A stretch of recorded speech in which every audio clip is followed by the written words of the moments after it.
As a follow-up to the MRX target video, the target system I got was from RAP4 online. It's just these little Velcro balls that shoot onto the target and stick.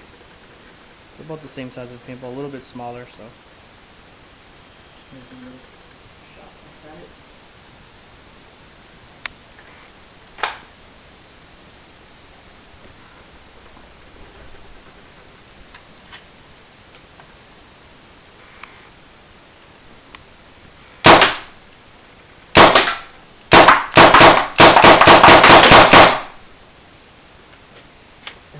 Quick too.